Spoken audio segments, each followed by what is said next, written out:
Yeah, I don't even know why. It was like a short time that I was into 311. Like, we just all were for a short time. So we went, and it was fine, I guess.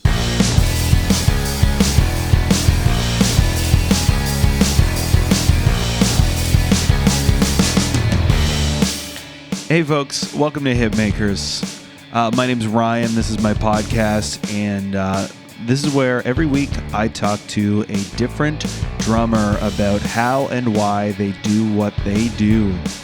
So today we're talking to my buddy Mike Belyea. Mike's a drummer here in Halifax, Nova Scotia. He plays with people like Jenn, David Myles, Mike Feuerstack. He recently played the Junos with Leif Vollebeck.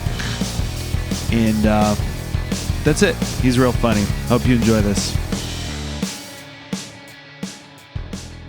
What was your first exposure to the drums? Well, my dad's a drummer. Okay. Yeah, so that's yeah. So basically, that's you could probably just fill in the rest from there. Like there's no better way to get into it, really. My dad had a band, like a cover band. Okay. What were they called? Oh man, good question. There's a lot of great names. Right. Trying to think. Okay, so. And this would be what year? Well, I mean, I was born in 76, so by the time I really realized what was going on, it was probably like, 80, 81, 82, 83, that kind of thing. Mm-hmm. So what kind of songs would they be playing? Just like top 40. Uh-huh. Was on the, which at the time it was awesome. It was like Hall & Oates. I remember a lot of Hall & Oates. Yeah. In fact, like from my memory, I would almost think that they were a Hall & Oates cover band. Oh, really? Yeah. I remember. I think it's John Mellencamp, I Fight the Authority. Oh, the Authority song. Yeah, the Authority always... I fight authority, authority always. Right, because I was always like, why is he saying I fight a 40? I don't understand. I fight a 40. Mm-hmm. But I remember that one. I drink a 40 and the 40 always wins. Yeah, which is true. Astute. Yeah, so they were just like playing like cover songs or whatever. But, like he had this giant mid-70s drum kit. What kind of drums? Ludwig. Okay. Concert toms, no bottom heads. Yeah. I think there was either 6 or 8 toms. No, there was 6 toms, then 2 floor toms, and then 2 kick drums. Wow. Yeah. So like a big kit. Oh yeah. And every kid's dream too. I know. Well, and especially you're like 6, and you're looking at this thing. It doesn't matter if they're drums or not. You're just like whatever that is. I want to touch them, and I want to like do whatever you do on like. That's how I got interested. Like my uncle was a drummer, and we used to go over to their place on Sunday afternoons, and he just had this drum kit in the garage, and like a couple of floor toms, bunch of cymbals. Yeah, it just looks so cool. Yeah, it's just like it looks cool, and like so I learned. Like he taught me. I think I would have been about 6 or 7 when he taught me the concept of drumming, like. Basically, he taught me this is the hi-hat, 1, 2, 3, 4. Bass drum on 1, snare on 2. So I learned my first drum beat at 6 or 7 maybe. But then I didn't touch drums or think about them again until I was like 14 or something. Mm-hmm. When I found it, because then he left the situation but he left behind an amazing set of drums that I just kick myself now for not holding on to more tightly. Like a mid-60s Ludwig kit. So I discovered those in the basement when I was like 14 or something. Wow, okay. I mean, when I was like 10, I had a band where I just had buckets and some sticks I found in the woods. And like... like actual sticks. Yeah, sticks, like branches. And my friends and I would like jam on Beach Boys songs and stuff. Somehow. Funny. I think we would play the tape maybe, and then like play along to it. Okay. Yeah, I'd be whacking buckets and stuff. Sure. Yep, done it. But then when I was like 14, I think it was 14, maybe 13, like discovered that drum kit, and that just like blew the world open. Just like, oh my god, this is the real thing. It was like, discovering like, a pallet of gold bricks or something in your bait. Like it just blew my mind. And my friend who was a guitar player, he then like stepped up his game, like got a cooler electric guitar. Yeah. He got a strap that matched. Cool. And it was really cool. And then we started jamming. The first drum beat I ever tried to play was Twisted Sister. We're Not Gonna Take It. The thing at the beginning. Like, Yeah. That's so funny. But I was doing it all on toms. I still remember how I was playing it. I was doing it all on toms. Like I didn't even understand what the kick drum was for or anything. But and there's certain things that as you get older and you kind of learn how the instrument works, you're like, oh, that's this lick that everybody knows. Yeah, exactly. Oh, as a kid, this is you have obviously no idea. this. But as a kid, it was like it could be anything. And and then he played guitar, and I remember the first song we learned together was it was "Don't Be Cruel," but it was the Cheap Trick version. Oh, I don't know it. Yeah, it was like a cover or whatever. Mm-hmm. So we'd I think maybe we had recorded the video on Much Music on a VHS, and we'd watch that and then play it. Yeah. So you learned it from the VHS. I think so. Yeah. Yeah. Yeah. We just watched it over and over again. Yeah, I used to learn songs from cassettes. Yeah. Yeah. And yeah, so I mean that's kind of so.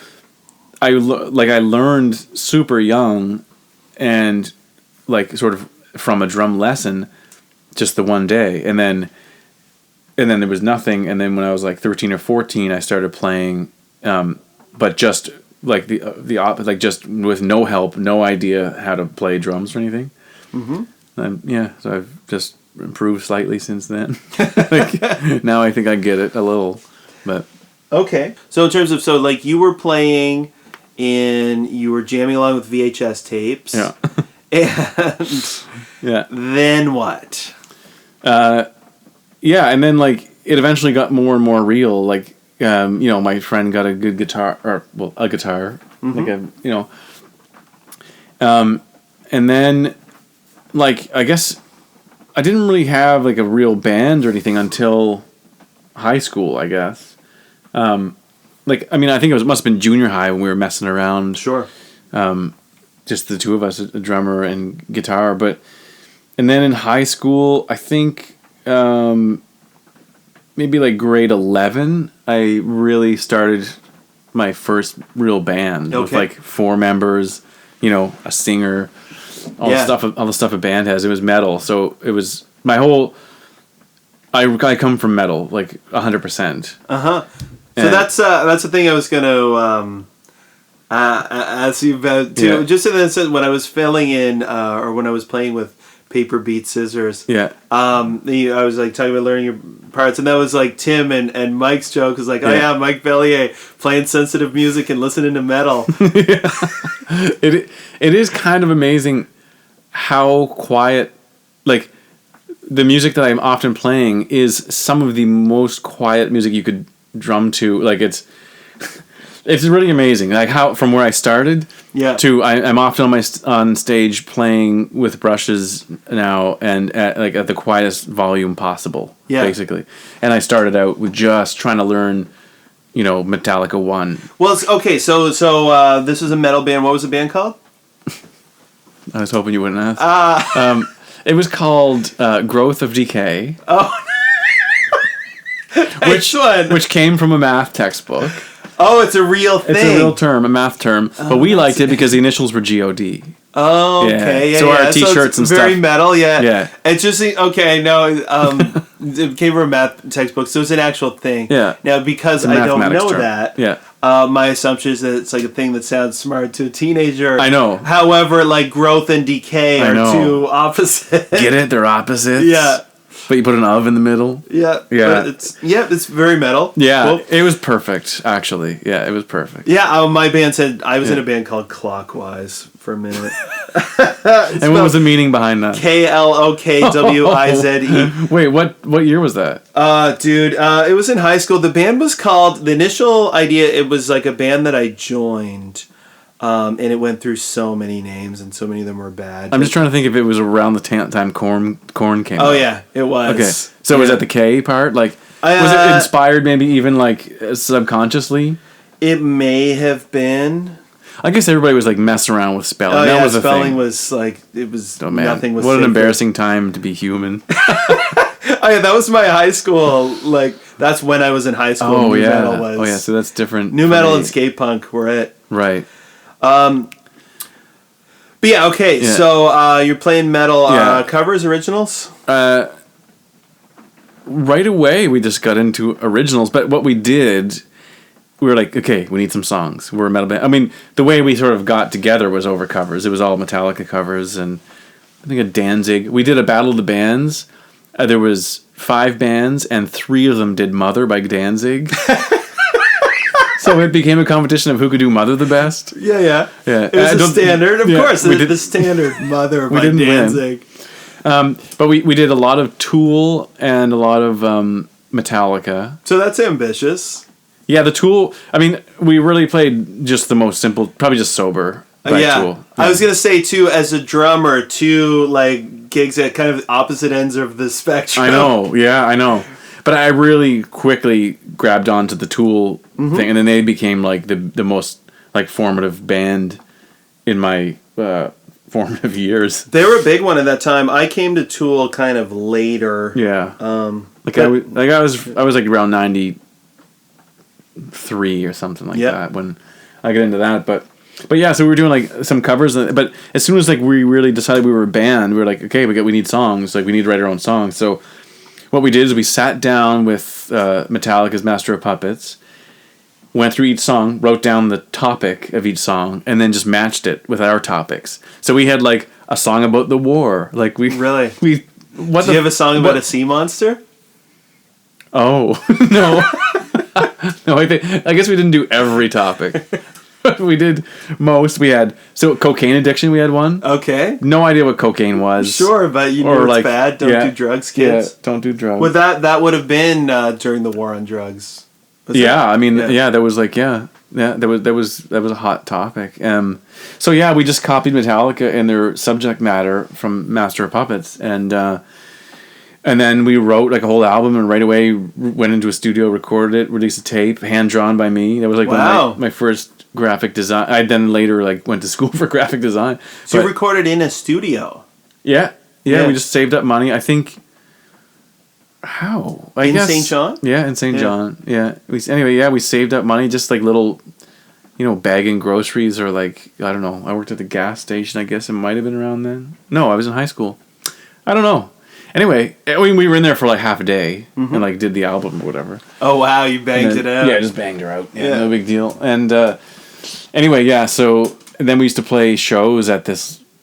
Like this, I think it was supposed to be Condemned. This building, it was called The Local in St. John. It was okay.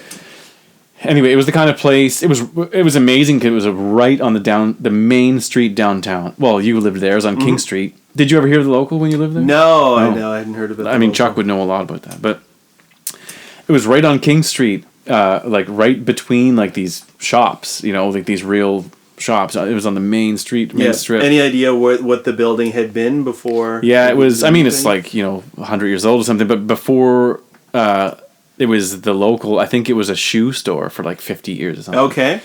So it was like a storefront, all the glass in the front or whatever. And then immediately it got spray painted, covered, like the walls were cladded in tinfoil. Oh, yeah. I think I've seen pictures from this place. I mean, if you've seen pictures of any teenage venue, this is the same one. The one you've seen anywhere. Tin ceiling? Would that make sense? I don't remember. I would believe it. I don't remember, but anyway. And just like homemade lights, like floodlights and stuff. It was just nasty. But perfect when you're a teenager. Oh man, and we would just rip it up in there, like just. We did our originals, and we'd always do covers. And then at some point, like in probably 94-ish, 95, it started getting heavier. Like not just Metallica, but we were getting like Sepultura and Pantera and stuff like that. But anyway, yeah, so pretty heavy on the heavy metal in the beginning, and I think my band after that was like a rap metal band. Those were the days of rap metal. I know, right? Man. It was the heyday. It's a funny thing. Rap metal is so funny because I remember the time just being blown away that this could exist. This fusion of these two styles was the greatest style of music I'd ever heard. I know, yeah. Like as much as that can be kind of embarrassing to admit at this point. Yeah. Well, you know what? I just recently went back and listened to like the original Rage Against the Machine album, and I think that still stands up. Even maybe not so much stylistic. Well, it's like it feels like a real thing or like an honest thing. It's not like it feels like they were doing something, and of course, for every example, somebody's like, no, these people did it first. But Rage really made it popular. They were, I mean, certainly in my understanding, they were like the one. They like because they had more cred than a Limp Bizkit or whatever. Oh, totally, yeah, and still do like. Yeah, because they actually they were about something. Yeah, but they did spawn like a lot of terrible stuff. But but we were pretty into it. And you know what? Honestly, part of it is you could be in a band and you could be the singer without being a good singer. Yep, that was a huge part of it. That's interesting. Yeah, and like so you could get up there, rap, and then yell and do the screaming and stuff. And there's like really like minimal singing. Like our singer like could sing, but you just didn't have to be good. Yeah, right. And then that would also kind of like it's a bit tougher than singing too. Yeah. Exactly. In some ways, like the it's not vibe like embarrassing in the way that like you like really kind of I don't know. It's not about some kinds of feelings as much as exactly. Yeah. Different, more aggressive feelings. I guess. It's definitely tougher. Yeah. Yeah. Yeah, so then there was that, and then, from that, then it was Ermine, the sort of prog, sort of heavier prog or whatever. Yeah, and how did that come about? So it was you and your brother and our friend Chuck. Yeah, me and my brother and Chuck, my brother and I were living in Ontario at the time. I don't even really remember why, but it was the rap metal band. We were all living together in Ontario. No, wait a minute, was that Amused? Yeah. So Amused was a rap metal band? Yeah. Okay, yeah. And you guys were like a big deal locally? Pretty big deal. Yeah. We were St. John's premier rap metal band, for sure. St. John, for those who don't know, is a city that has a lot of titles and a lot of qualifiers. They have the largest above-ground climate-controlled pedway system in North America. Is that really? Yeah. Yeah, I guess...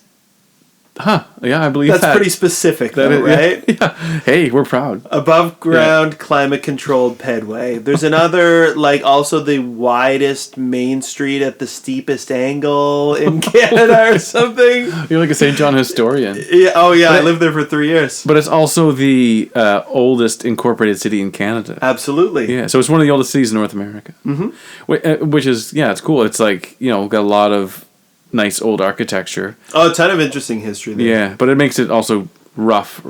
I never realized it had a rough reputation, but until I was older and left, and then like people were like, "Ooh, you're from St. John, like, you've been stabbed or whatever." And it's like, I didn't. I mean, that was what I knew about it before I moved there. Yeah, and maybe that's true. But anyway, so then there was Ermine, it's like the sort of prog.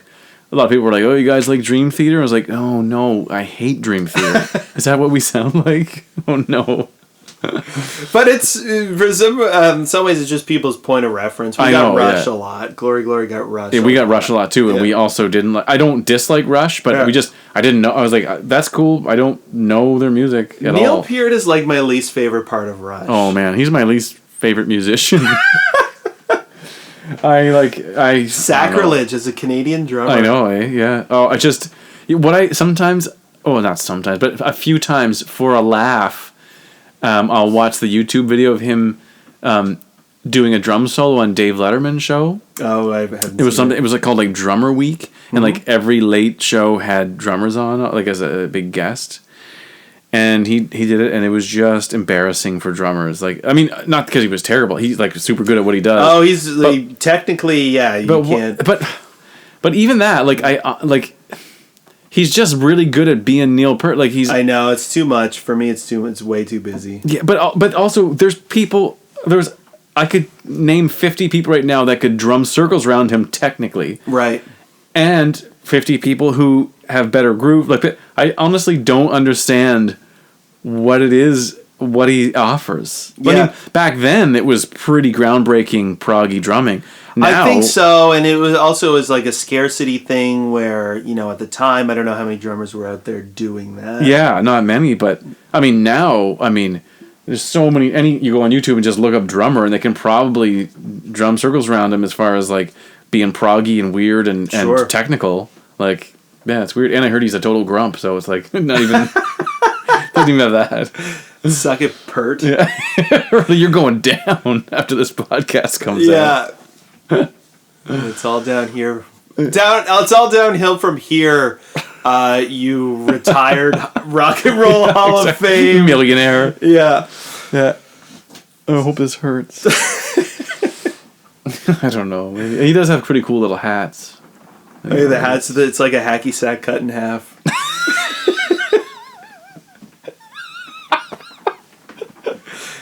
Yeah, it's pretty cool. Yeah, it's funny, man. Geddy Lee's bass playing is my favorite thing about that band. Yeah.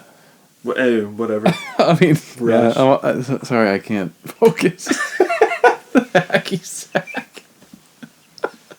It is. It's what it looks like. I know, but I've never thought of it until you say it right now, and it's exactly what it is. A jumbo hacky sack. Oh, Christ, you fucking buffoon. Oh, Christ. Okay. Anyway. Yeah. So, yeah, that was like a proggy band. We always get compared to Rush also. Yeah. But ever since then, I've only been playing stuff that's simpler and simpler. And well, yeah, so like with the Epworth band, so you played kind of at the same time as Ermine was happening, you started playing with John Epworth, which would have been maybe a gateway to that? It was definitely, it was a perfect gateway to like more subtle playing. Although there was also some pretty like bombastic stuff happening there. Oh, absolutely, yeah. And like some odd times. I mean, John Epworth loves Rush. Yeah, that's the thing. Yeah, but I mean, there was a lot of like great groove stuff in there too. So that was like, it was like a perfect like segue into the sort of more groove oriented like rock and pop, and then because after that. Then I started playing with Snail House, Mike Feuerstack. Yeah, how did that happen? He saw me play on tour with Epworth. Okay. But I think at the time, like, because when the Epworth band started, it was more rocky, and then when it as it evolved, like it was like a lot more sort of soul kind of vibe sort of happening. So I think that's when Mike might. Anyway, there was a few times in the set where it would have made sense for him to see me and be like, oh, he might be good at playing with Snail House. Right. Because, there's a lot of parts about that set that would be like, oh, no, he wouldn't fit at all. Like, this is too heavy, Yeah, because his stuff is like, it's pretty mellow. It's got like a share of like subtle, like kind of weird intricacies too. Yeah, but it's very classy and like sensitive and... yeah, for sure. And slow a lot of the time. Yeah, a lot of times it is. And so, we met on tour one time. We shared a gig. I was playing with the Epworth band, and he was playing solo or something.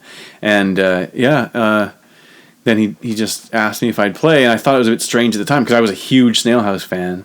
But I thought it was strange, like, why would he ask me? Like, but I guess there was something about, maybe he saw us do a quieter song or something and thought, this could work.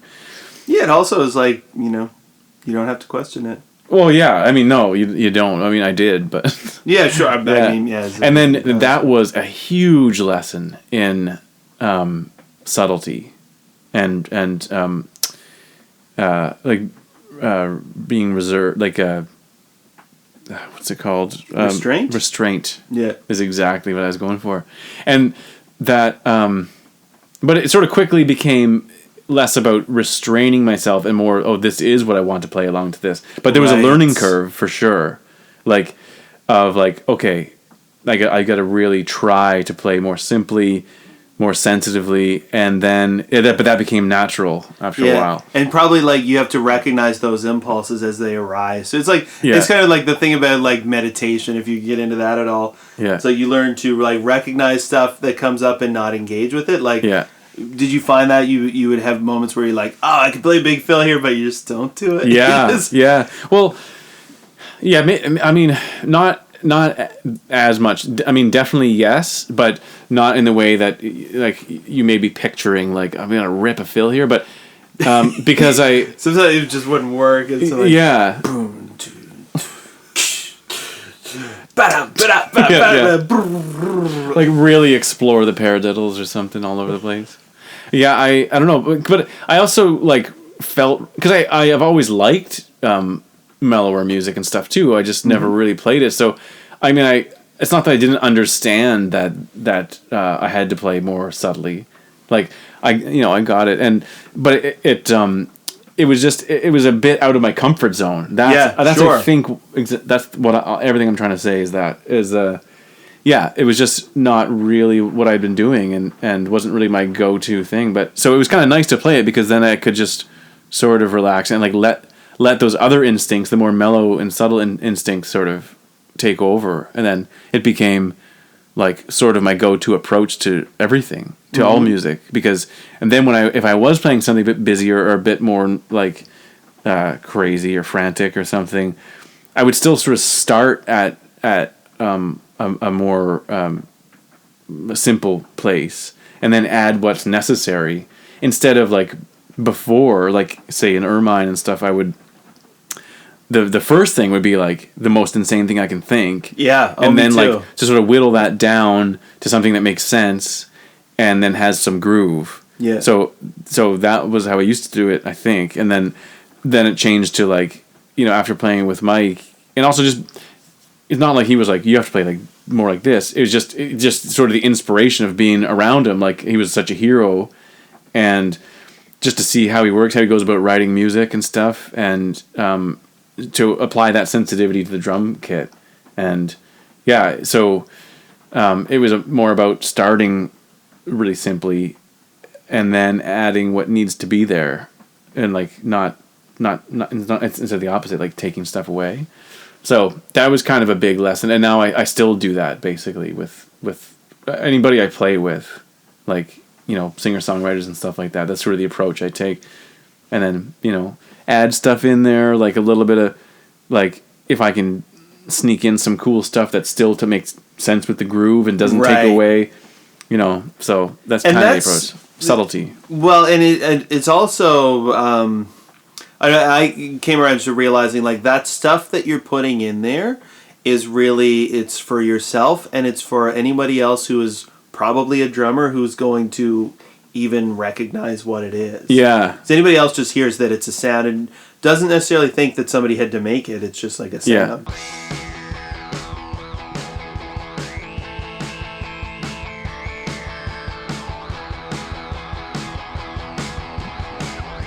All right, this is the halfway point, folks. I hope you're enjoying things so far.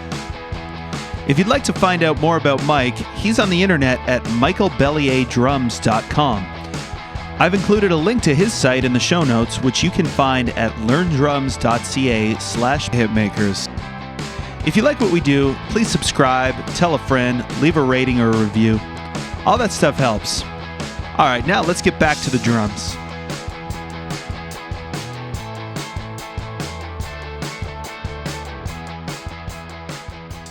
What made you stick with it? What made you decide to pursue the drums? Do you feel like it was a choice?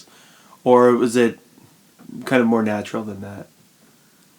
That's a good question. Is there anything about that instrument in particular? Like, do you think it's more so the fact that they were around that that made you take up that instrument versus like doing something else with your time? Right. Yeah.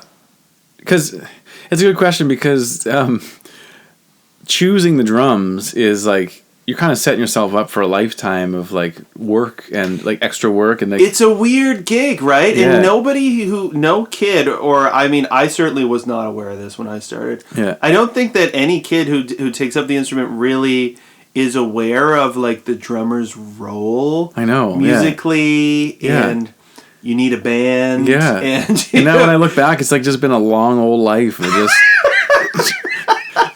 Like to play drums, you need all like these years. To play became his withered husk. To play drums, you need basically an additional building to do it in. Yeah, kind of. Like, I know it's so loud. Thing. Nobody wants to be in the building that you're in. If you're playing. Like, okay, with like violin is annoying to learn, stuff like that. But when you start to get good at violin, it's a beautiful thing to have in the house.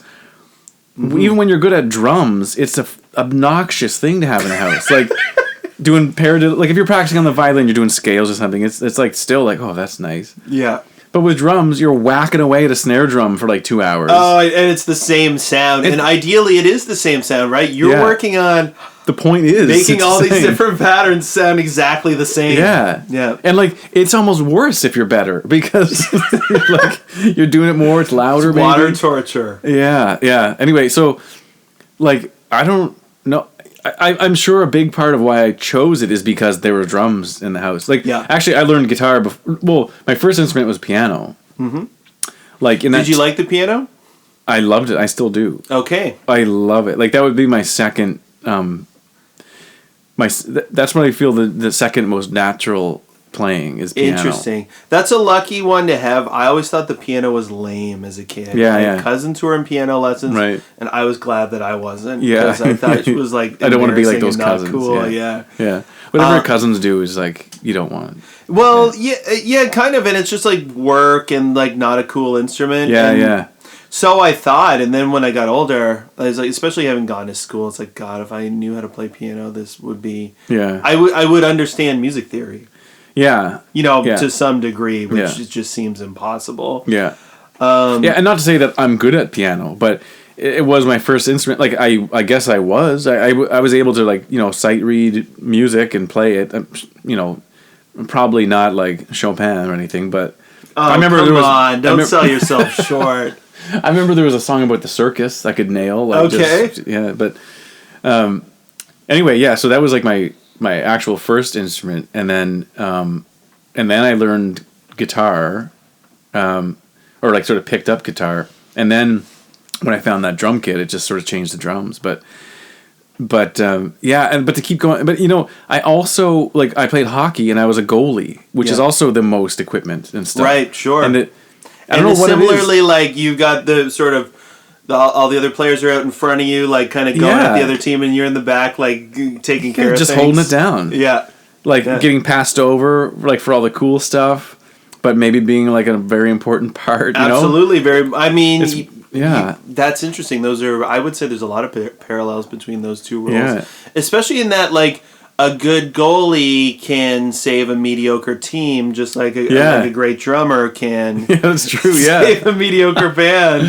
That's true. And I think there's also like maybe there's something I like about the quiet providing of like a foundation or like a more of a background role. Yeah. Like instead of being out front, like a singer is a singer from birth. Like they want to be out in front of people. Yeah, that's a funny one, isn't it? Yeah. I know I didn't kind of have that desire, and nobody, like singing wasn't really a thing, it seemed to me when I was growing up. Like none of my friends did it, nobody did. It just never seemed like a thing that anybody did, and it was like weird and kind of an embarrassing thing. Or that's how I always thought of it. Well, I mean, I guess it'd be different if I was good at it, and then maybe because like my brother is an amazing singer. Sure. But from when he was a little tiny kid, like he used to put on performances, like he would put on the Michael Jackson "Beat It" jacket. Oh wow! With all the zippers and stuff. He had one. Yeah. I don't. It was probably plastic, but right. He got one.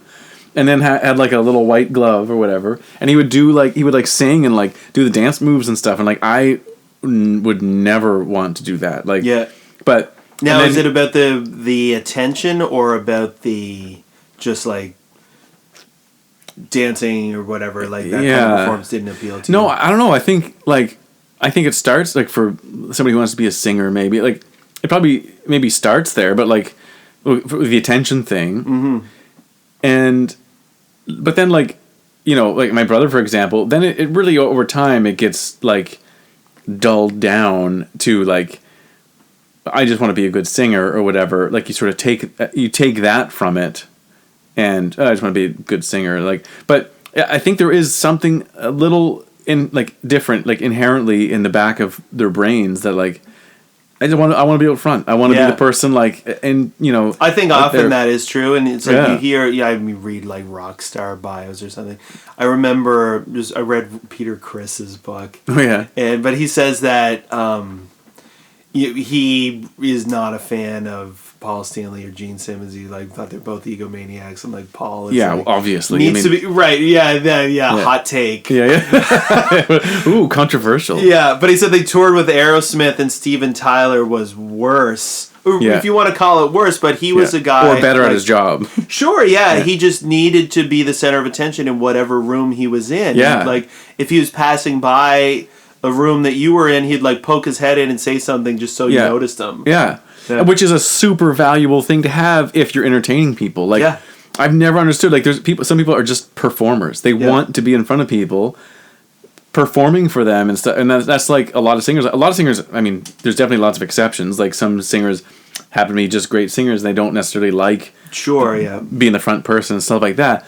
But it certainly helps to want that, I think. Oh, I think so too. It just makes you, there's a lot of stuff that you don't have to overcome in order to do that job. Yeah, exactly. And it also is just, you are just that much more interesting and magnetic to watch, I think, too. Right, yeah. Yeah, if you're coming across like you want to be there and stuff. Like it's definitely better, easier to watch. But like drumming is like you're hiding behind drums too. Like there's a lot to hide behind there. But it's also there's a ton of responsibility on your shoulders. It's like I've learned over time that like it is as hard as any of those other jobs on stage. Like often like in like pop music or folk or whatever, what you're playing is not like that, say, technically difficult, right? So, like, I always make the joke of like, "What key, boys?" or whatever. Like, what we're playing is like, everybody else on stage had to learn the song, had to learn the chords, the chord changes, all that stuff. I can just show up and play, and I often do. Like, maybe listen to it a couple times and then go play the gig. But it starts and stops as a drummer. It like starts and stops in dynamics. Yeah. And if you've got that, you can fake your way through any song. You're never going to play the wrong chord in the wrong spot. So, but it kind of seems easier because you don't have to learn the chords and stuff like that. But the responsibility is greater, I think. Of like you're just as exposed as anybody. And you've got to provide this thing that makes it's so subtle what makes the difference between a song feeling good and not feeling great. Yeah, like, just not really hitting. Right? Yeah, it's so subtle. And that is like that's a lifetime of like learning. You're like you never stop learning that. Like Jim Keltner is like one of the most successful studio drummers ever. Yeah. Like I've never heard him do a drum roll. Like really. It's funny because he's a guy, I've heard people talk about him. He's like this like drum legend. Yeah. And anytime I've heard anything he's done, I was like, oh, it must be on the other stuff. And he's like, but even when we learned that Traveling Wilburys song for your wedding, all of a sudden I got it when I had to learn it. Yeah, it's like it's so smartly arranged on the drums. It doesn't get boring. Yeah. There's just there's a few quirky little things thrown in. But anybody who went to see this Traveling, I don't know if they've ever, maybe they played live or anything. I don't know. But anybody who went to see them play is not going like, holy shit, look at that drummer. Like no, that's nobody. So not the point. Yeah, there's like all these amazing singers, but his job is to just make the song feel good. Like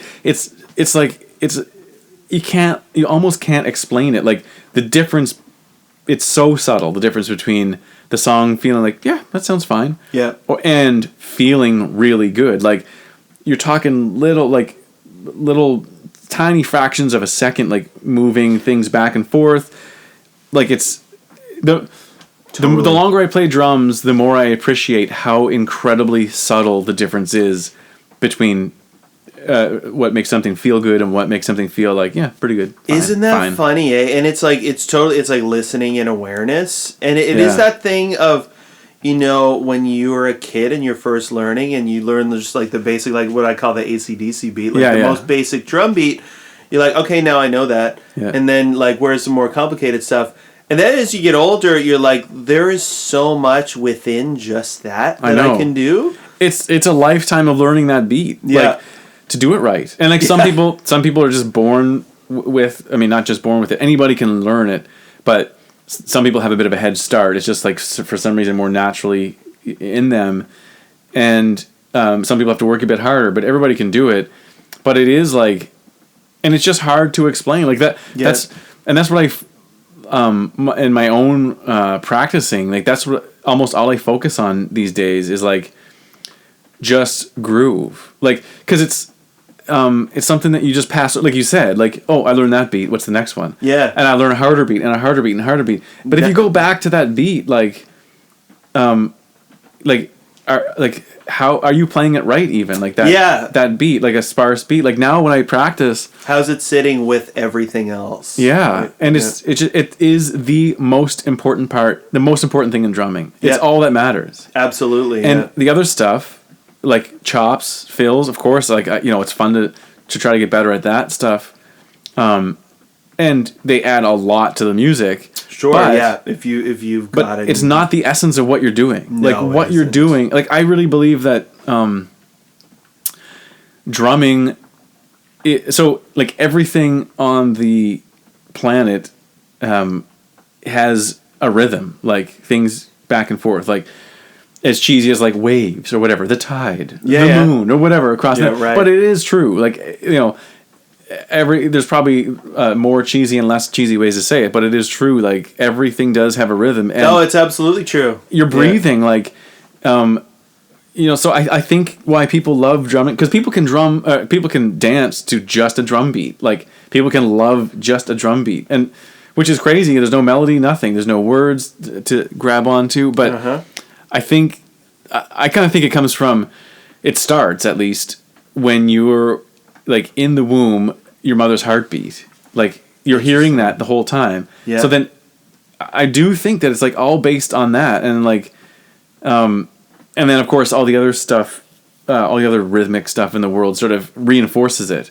But that's kind of what you're trying to get back to. And like a heartbeat is like, super simple. It's like hopefully not much syncopation. Right. But yeah, that's interesting. Because I think even in terms of like, like staring at a fire or staring at like just like the waves on the shore, I can zone out and watch it for an hour and I don't get bored. Just something about it like clicks with my brain. Yeah. And it's just so relaxing. Like, and just like the kind of the.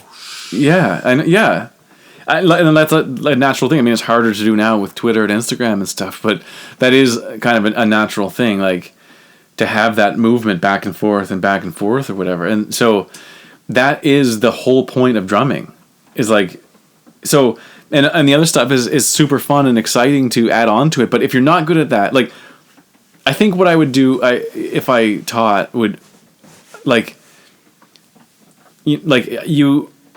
if you want to work as a drummer, like you'll never get any work if you, are only good at fills and chops, and your groove isn't good because you suck at being in a band. Yeah, that's right. Like you can get a ton of work if you only have amazing groove and you have no chops. Yeah, like Jim Keltner. Like, sure. I mean, sure, he probably has amazing chops too, but that's not what he was known for. Or like Phil Rudd, who yeah, like that's AC/DC, right? Yeah, he's an AC/DC like, drummer. That was always a joke to me, like my teenage years and stuff. Was like, oh, what a piece of shit! Like, so boring. Like, gee, who couldn't play that? Easiest job in rock and roll. Yeah, and like, but now I realize, like, man, that is to play it properly, to play it so it feels good. Like, if there could be another 100 drummers to fill his spot that can play that beat, obviously, but it might not feel as good. And it's like, what is it? I don't know. It's like this almost unexplainable thing. Yeah, it's just like the magic thing, and it is too. I think it's it's the thing that comes through experience of playing live too. Is like you realize that you look out and there's an audience full of people, and you are responsible for their experience in some way. Yeah. And so then what you're playing can turn into more, it's like a conversation between you and them, or you're playing stuff to get them to react. Like, I was thinking about him, or talking about him the other day, just saying I read a interview a long time ago with the Rage Against the Machine drummer, and he was talking about this interviewer about field bobbing, as he called it. I mean, he said for that band, it was about getting a field full of people to jump up and down in unison. Right. And then he said they were recording with, I want to say it was Rick Rubin they were working with. Yeah. And Rick Rubin asked him if he had ever seen this AC/DC live concert, and he's like, that guy's the king of it. Yeah. And it is just exactly that, like, it's like just playing this one beat, but the whole place is shaking. Yeah. Like that's so powerful to be able to do that to a crowd just playing that. And like you can wow a lot of people by just ripping these insane fills, but it's not the same thing. Like that's why people come to jump up and down in the field, right? Yeah, totally, because fundamentally I think it is and you can lose sight of this as if you're, overeducated, as certainly I in our band obviously arguably was, I would say. But people just want to be able to engage in some level, and that's like the most fundamental level is like I can bang my head, I can jump up and down. And then like also, you're a lot of times you're a support role for the artist or the singer or the songwriter. Absolutely. So you your job is to kind of stay out of the way, but just really provide like this super comfy foundation, like mattress for these people to lay on. Like I also think about that Jim Carrey documentary, the recent one on Netflix about him doing the Andy Kaufman or whatever. And like, that's a pretty, some people hate it, some people love it. I don't know. I mean, liked it. Yeah, I liked it too. Like some people are like, what an insufferable, like pretentious, whatever. That fine, maybe. But also like, I do think a lot of what he's saying is like, does make sense. But one thing that it took me a while to understand what he meant, but I understand it. And because I was thinking about it with drumming is he said, he doing his comedy, he's like, he realized that people just want to be free of concern.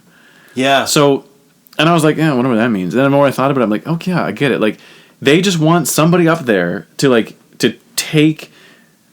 sort of take them away and not have to worry about, are they going to mess up? Are they going to like, so I was thinking about that with drumming, like, they just want to know that you got this. Like, that they can just sit back and relax and it feels really, they don't have to worry about the groove. They don't have to worry about liking it. Yeah. It's just like, you're just allowing them to like just sit there and enjoy it by providing this super comfy groove.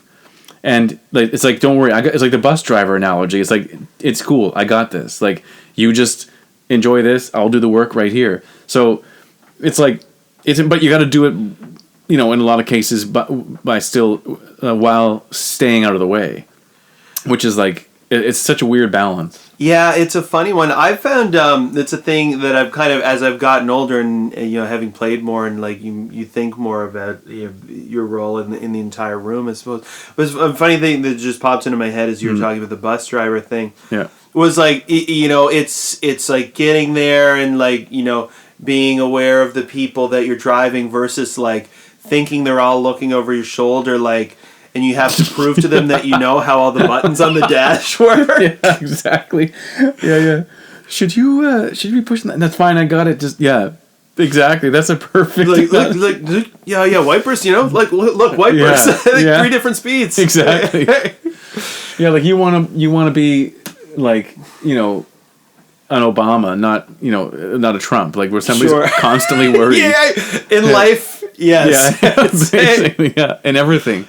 But yeah, like, I don't know. It's, the older I get, the more I appreciate and worry about like the subtlety and like the depth of like what there is to learn, and not just like, I learned a new beat, but like to learn how to make a groove feel good. Like that is scary. Like I practice with my go-to practice now is like step 1 during the practice time or whatever is I set a super slow metronome and I set it as a gap click, so it's like 3 bars of metronome, 1 bar without. Okay. 3 bars. You can set it to whatever you want, but that's a pretty rational. Do you use an app or something for that?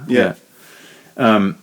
So yeah, that's a pretty reasonable way to do it, and I just like against all instinct, like you just because you want to just like, oh, I'm gonna rip, nobody's home, I'm gonna like really wind out on these things, but I just play as simple as possible. Kick drum on the 1 and 3 or whatever, snare drum on the 2 and 4, and quarter note hi-hats like okay, and so it's super open, super open. Sparse. It's all space, which is so hard. Like it's so hard. I mean, it can be pretty hard with the click, but then when the click goes away, to keep that, like you just really have to concentrate. And I mean, the goal is to not have to concentrate anymore at some point. So wait a minute, let me understand this. So you play.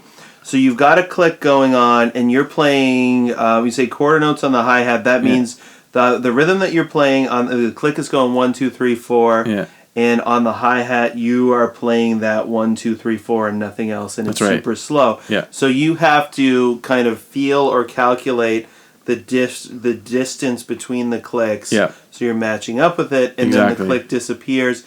And you got to keep that going on your own. Exactly. Right. Yeah, and it's super slow, and it's like it is the hardest thing. Like it was really discouraging when I first started doing it. Like I mean, I still have a long way to go. It's hard when you get pretty good at something, then you realize how bad you are at something else. I know. Like honestly, I would challenge the flashiest drummers to be okay. That's amazing. Try this and just see, because it really like. It takes the wind out of your sails a little bit, but you gotta do it. Like I do think it is the most important part, and I think so too. And people, it's funny because I notice that a lot doing lessons where I'll get somebody's having trouble with something, and I'll say, okay, slow it down, and then they'll play it slowly a couple of times. And they'll find that that's hard to do. I know. So then they play it fast again. I know. It's harder to play something slow, which is weird too, but. I don't know. I'm really like kind of falling in love with that too, like with that side of drumming. Even though, like we were talking about also getting wild with like jazzy improv, but I want to be able to do both. Like that's not really too much to ask. I mean, no, and it's about control. And what I also think about playing slow is what happens is like not only do you really have to pay attention to the space between the. So it's like you can't just like rush in and play your next thing because it's not time for that yet. Yeah. But also you notice every little movement that you're making, like every little muscular thing that when you're playing fast, like you ignore all of that stuff. Yeah, yeah. But when you slow it down, you just are so aware of it because there's nothing else to pay attention to. Yeah. Yeah. I kind of think like I would if I was teaching, I would be one of those teachers where they're like, oh God, like he just makes me do this for an hour, and then, but hopefully, later in life they'd be like, oh man, what a great lesson. That's the tough thing about it with that, and it's like it's just sort of the customer service model of it all. It's like right.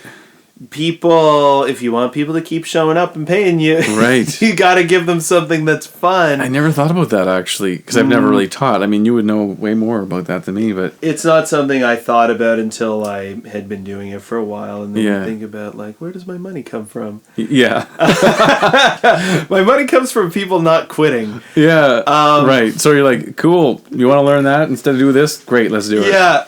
And then, the thing is also, it's like what I had to realize is that sometimes it's okay for people to just enjoy what they enjoy. Yeah. And sometimes a person, like, you have to be kind of ready for that. Yeah, you have to want to do it. Psychologically. Yeah. Or just in terms of your journey. But,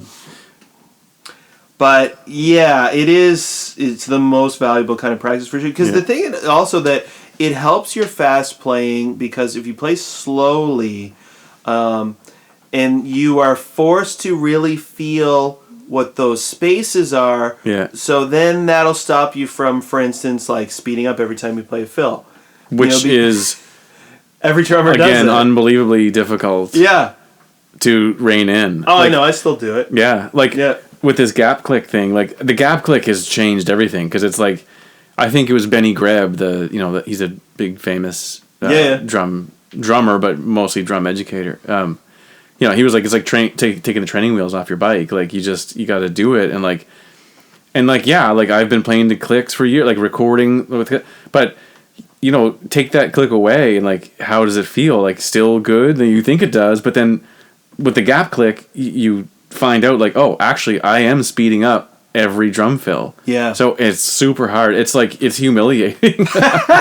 Well, it's like you realize how much you're just relying on that thing to tell you where you are. I know, like, yeah. Yeah. And, like, I know Benny Greb's thing is, like, you got to be able to sing the metronome. Like, you should make the sound and just play freely while making the sound with your mouth, which is like a brain exercise. Wow. And I've tried that, and man, it's hard. It seems so hard. If that's honestly what he's done, then good for him, because that is difficult. Yeah. But I've had the most success in, like, I was trying that, but I was like, do I have time in my life to get good at that? Or can I find like a shortcut? So I sort of do it with the gap click. I found myself like paying more attention to, or too much attention to, where I thought the click was, and not listening to my beat, my drum beat. So in the 3 bars that the click is there, if you're really concentrating on the click, once that click's taken away, you feel more lost than you actually are. So what I started doing, like, in the past couple weeks is like, okay, yeah, I'm aware the click is there, but I'm not going to only listen to the click. I'm going to listen to feel the drum beat I'm playing. And then when the click drops out for that 4th bar, it's way easier because you're feeling the drum beat. And I have way better success. Like, I'm actually on there. It's sort of midway between, like, the extreme is like to be singing the click with your mouth, like doing the chick sound or whatever, which is what he says you should do. That I find that really difficult, because that is really separating 2 parts of your brain. Oh, I think it would be totally difficult. It's hard, but it comes in handy if you're like doing this crazy jazz and stuff. It's like, you know, if you can do that, if that click is just in your head, then you're never going to screw it up. Then you can play, because then it's like the thing that you're talking about earlier, which is covering your mistakes. Yeah. And then nothing is a mistake anymore, because exactly you know where you are. You know exactly how to get out of it. Yeah. Anyway, there's a lifetime there. Wow. Even what we just talked about is about a lifetime of drumming. Oh, yeah, absolutely, yeah. So now leads to another question that I had, which is, so it sounds to me like you have a fairly structured practice routine. Yeah, I just started that, like, in the past. I just started thinking about that, like, probably since a year ago when I went to California to those lessons. Like, I sort of took it more seriously, like, so I've been trying to develop like a routine, basically. Yeah. And I've been writing it down, and you know, it evolves, like, I change it here and there, like, oh, actually, no, what makes sense is do this and that. But also, and this is just like maybe in the past week that I've added this element, which is, I think, very important, is to just play along to a song, like, have fun, like, playing along to a song, rather than just like banging out. I mean, you got to do a lot of hard work rather than having it only be exercises. Yeah, exactly. So I think in a well-rounded, like, practice, like, routine, you know, like, I try to always start with this groove. I call it groove training, like, just that slow click, and I try to do sort of random BPMs that are all at least in the slow area. So you're not always doing the same BPM and get used to it, right? Okay, so you decide you're going for slow, and then you mix it up a little bit within that. Yeah, exactly. Yeah. And then I do the slow thing with the gap click, and then for the first few minutes I'm just playing the beat through the gap and everything, and then I start. I double the hi-hats so that it's 8ths, and even that can, like, mess you up a little bit, and you gotta kind of get used to that. And then I'll do, like, 16th, so it's like sort of a nice slinky kind of groove or whatever. And I get up so that's comfy, and then I start incorporating drum fills in the gaps on that 4th bar, which is where they naturally fall anyway. And then, of course. Yeah, and then I keep the drum fills happening. Then I work the hi-hats back down from 16th to 8ths to quarters, but the whole time keeping the drum fills on that 4th bar that has no click. So, and the drum fills get more and more sparse just naturally as your hi-hats sort of slow down and your drum beat feels more sparse. So, okay, sure. So I kind of go you're up and down. You're playing a busy beat, you play busy fills, you're playing a more sparse beat, you play more sparse. Yeah, sure. So the concept is it's sort of like I go up to the mountain and then down the other side. Okay. And down the other side I'm carrying drum fills that I collected or something. Okay, and how long would that typically take you to go through that process? I mean, it depends on how bored you get. So sometimes it's like, sometimes I really have some discipline and I'll do it for like 20 minutes. Yeah. Or something. But sometimes I'll just burn through it like in like 5 minutes. But I feel like that is still helpful. I think it's totally helpful, and I do think it's a component of practicing that is important to be aware of. You can get bored doing exercises, and you do have to kind of work with that. But okay, so that's interesting. Yeah, and then I do like some like sort of paradiddle stuff where I move. I think it's called I don't remember. Maybe permutations. Oh yeah, sure. Paradiddle permutations. Now, this is the paradiddle is like one of the first drum rudiments that people typically learn, and for most people, this is certainly what I was like, and maybe you're different, maybe not, but I learned what a paradiddle was, did it a few times, knew what it was, figured I was done. Yeah. Now, you've been playing all these years, and you're working on paradiddles. Yeah, I know. Do you not feel like you've moved? You haven't figured that one out yet? Well, I was also shamed into it by that lesson with Pridgeon, Thomas Pridgeon. It was like, the first paradiddle variation he showed me, I couldn't do it. Like, oh, God damn it. Oh, no, but because you haven't practiced it, right? Because then that's the technical thing again is like, you can't play something you've never played before very well. Yeah, right, yeah. People like to think that, I get an idea in my head and then I can just play that. But the reality is you get an idea in your head and you can play it if you have already played all of the parts of it. Right. Yeah, exactly, yeah. So you just have to have all those parts in the toolbox, as they say, or whatever. But yeah, so I do a bit of that paradiddle stuff, and I like to try to keep a bass drum pattern going throughout and stuff. And I mean, it's... So you'd be playing on the snare drum or moving around the kit or what? Both. Okay. I'll start it on the snare drum, then... actually, the first thing I do is I choose a kick and hat. Was it like ostinato or something? Yeah, right, an ostinato. Yeah, is that? What does that actually mean? That's what I mean. My understanding is that I don't know what the word translates to, but my understanding is that it is just a repeating pattern. So usually with the drum set, it would be like you get something going between the bass drum and the hi-hat. Okay, yeah, with your feet, like boom, boom, boom, boom, yeah, boom, boom, something like that. Yeah. And then, so I'll choose something like that and then start the paradiddle exercise over that and just focus on keeping that kick and hi-hat pattern the same throughout all the variations of paradiddles and stuff. And that's crazy hard too. It all takes so much time. It takes a lot of time, but just in the past couple weeks, I always want to end the practice sesh and with a song. So that means session. I last night I did I drummed along to the whole Kendrick Lamar album. Oh yeah? Yeah. I think it's good to probably any recorded music is probably fairly good in the tempo department, but I think I try to stick to anything that's programmed or electronic drums, because then it's almost guaranteed that it's to a grid. Sure, yeah. So with the Kendrick Lamar album, it's also a great way to check out albums that you don't know or whatever. So yeah, because you listen to them in a different way. Yeah, but it's cool. And then I try to apply some of the, if I figured out a cool paradiddle kind of beat or whatever, then I apply that. And that was full of cool grooves. It's fairly mid-tempo, as I recall.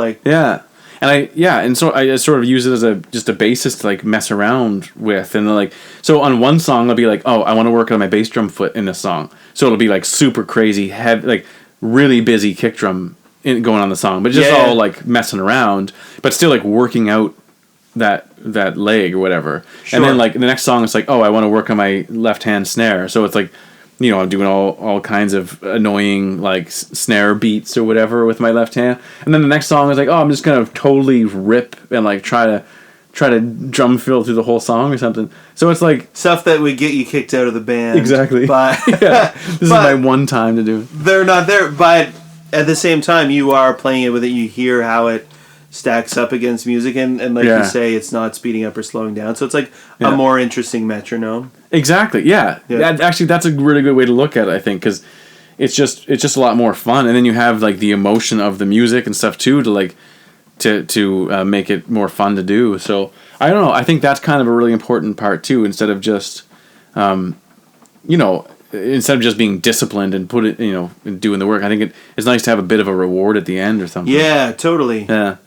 Also, like, it can. I feel like a real danger with kind of the technical side of any instrument is if you just work on it on its own, like without any kind of musical context to it, then it does just become like an athletic or like a technical thing where it doesn't have a whole lot of like it's not related to music. I know all that much, or it can. But some of the most popular drummers, that kind of is the case. Yeah. Like, oh yeah, absolutely. They're trying to win. Yeah. Like, especially like in the world of YouTube, for sure. Yeah, like YouTube that's how drummers.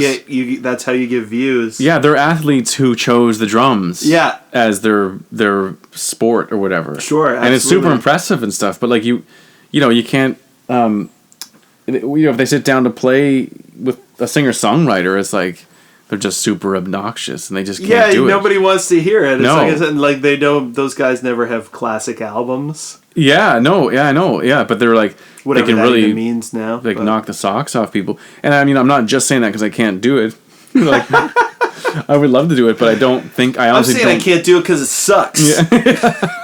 Because it's wrong. Yeah, because it's wrong. More importantly. Yeah. Cool. Well, Mike, thanks a lot. Yeah, thank you. That was fun. Yeah. Yeah. Yeah, I had fun. I wish I had like a catchphrase, like toodly do. Drum up some business. Toodly do. Hey, all right. There you have it, folks. Thanks so much for listening. Once again, you can check Mike out at michaelbelieadrums.com. And that link's going to be in the show notes at learndrums.ca/hitmakers. Thanks so much for listening, and we'll see you next time. Bye-bye.